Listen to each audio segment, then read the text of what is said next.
Kejaksaan Agung telah memeriksa 2 kali mantan Mendikbudristek Nadiem Makarim dalam kasus korupsi pengadaan laptop Chromebook periode 2019-2022. Dalam konferensi persnya, Direktur Penyidikan Jampitsus Kejaksaan Agung RI, Abdul Qohar, menyatakan pihaknya masih membutuhkan pendalaman lebih lanjut untuk menetapkan Nadiem sebagai tersangka. Kenapa tadi NAM sudah diperiksa mulai pagi sampai malam, kemudian hari ini belum ditetapkan sebagai tersangka? Karena berdasarkan kesimpulan penyidik masih perlu ada pendalaman alat bukti. Dalam kasus ini, Nadiem telah diperiksa 2 kali sebagai saksi. Terakhir, Nadiem diperiksa sekitar 9 jam. Dalam kasus ini, Nadiem juga dicekal ke luar negeri selama 6 bulan sejak Juni lalu untuk mempermudah penyelidikan. Tim Liputan iNews melaporkan.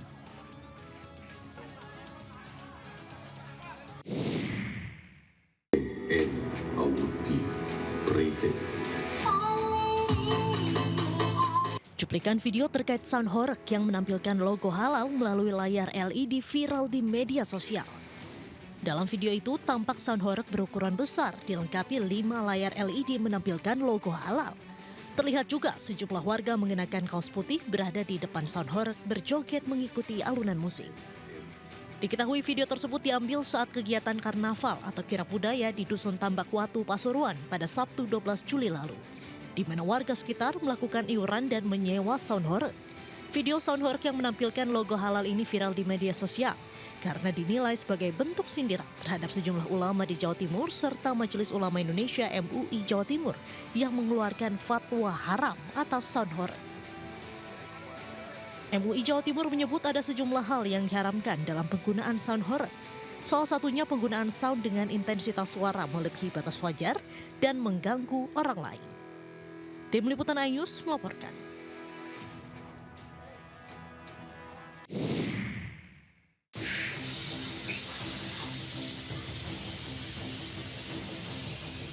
Kobaran api dengan cepat meludeskan bagian belakang sebuah rumah yang difungsikan sebagai tempat penggorengan dan pengolahan kerupuk. Sejumlah karyawan panik dan segera berlarian keluar bangunan. Sebagian lainnya bersama pemilik rumah berusaha menyelamatkan barang-barang berharga. Bahkan seorang pekerja mengalami luka akibat percikan api. Kejadian bermula ketika tungku pengering kerupuk yang masih menyala tiba-tiba menyambar area sekitarnya. Api kemudian membesar dan menyambar dapur tempat penggorengan yang dipenuhi bekas minyak goreng sehingga kobaran api dengan cepat membesar. Terus? Oh, yang di bawah udah terbakar dulu. Oh, langsung ke atas gitu, nyambar ke atas. Itu di atasnya berarti kayu berarti? Kayu. Api padam usai 3 unit mobil ke lokasi yang berada di tengah pemukiman padat penduduk. Beruntung, tak ada korban jiwa dalam insiden tersebut. Penyebab kebakaran diduga akibat kelalaian dalam proses penggorengan dan pengeringan kerupuk saat menggunakan tungku. Dari Kendal, Jawa Tengah, Edi Prayitno melaporkan.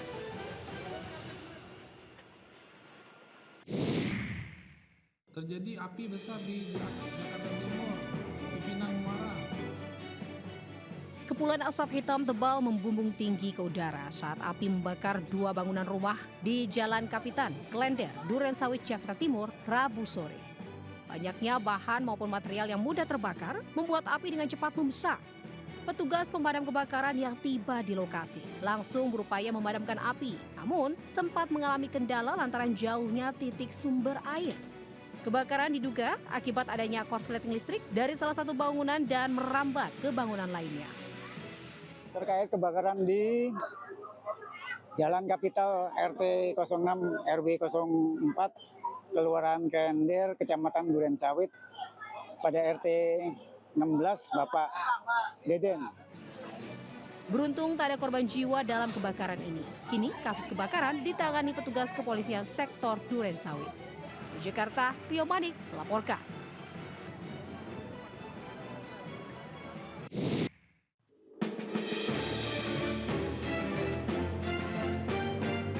Kasus sindikat tindak pidana perdagangan orang yang dibongkar oleh Ditkrimum Polda Jawa Barat kembali mendapat titik terang. Usai mengembangkan kasus, polisi menangkap satu lagi tersangka baru di Bandara Soekarno-Hatta, Tangerang, Banten. Tersangka baru yang ditangkap petugas kepolisian ini berinisial Y dan berperan sebagai perawat dari kawasan Singapura. Polisi juga mengungkapkan korban penjualan manusia berasal dari Kabupaten Bandung. Nah, tadi malam kita juga mendapatkan tersangka lagi, dan baru pulang dari luar negeri, kita cekal dan diamankan di imigrasi Jakarta. Kita ambil sekarang dalam pemeriksaan. Sebenarnya dia sebagai penampung di Singapura, salah satu penampung di Jakarta. WNI semuanya. Hingga saat ini, polisi mengamankan 13 pelaku penjualan bayi internasional. Polisi juga menitipkan ke-6 bayi korban TPPO di panti asuhan di kota Bandung.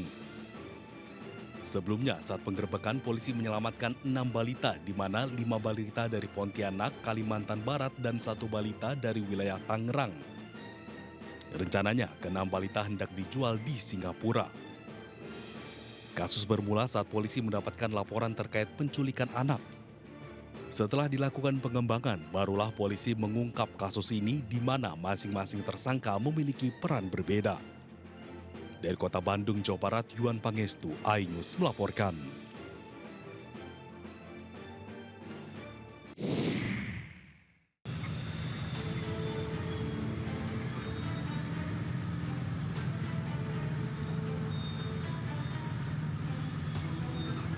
Kemacetan lalu lintas pun tak terhindarkan usai sebuah truk pengangkut hebel atau bata dari beton terguling di Tanjakan Sawangan, Depok, Jawa Barat. Tepatnya di depan Sekolah Yapan, Tugu Batu, Depok. Diduga truk kelebihan muatan sehingga tidak kuat menanjak dan terguling. Naas, minibus yang berada di belakang truk turut menjadi korban usai tertimpa muatan hebel truk. Petugas Satlantas yang tiba di lokasi kejadian berusaha mengurai kemacetan dan menunggu kedatangan unit laka serta mobil derek untuk proses evakuasi. Pengendara yang melintas diimbau untuk berhati-hati dan mengurangi kecepatan.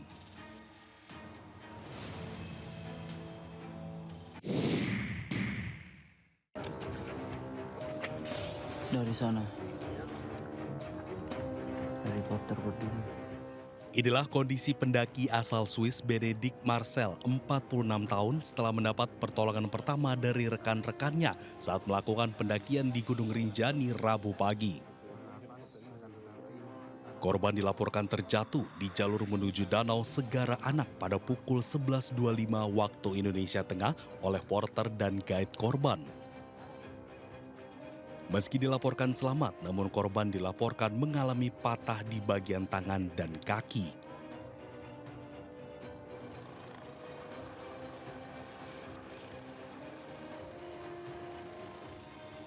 Proses evakuasi berlangsung dramatis. Tim SAR mengerahkan personil gabungan dan helikopter dari Bali untuk mengevakuasi korban. Pada Rabu sore, akhirnya korban berhasil dievakuasi dan langsung diterbangkan ke rumah sakit di Kuta, Bali. Dari Bali pada pukul 16.52 local time dan tiba di lokasi kejadian korban, tidak jauh dari lokasi kejadian korban, bahwa heli mampu mendarat pada pukul 16.44 WITA dan langsung dievakuasi dibawa menuju ke rumah sakit BIMC Kuta, Bali.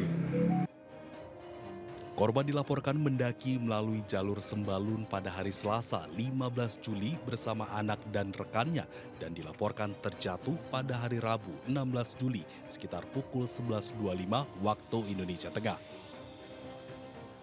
Dari Lombok Timur, Ramli Nurawang, iNews melaporkan.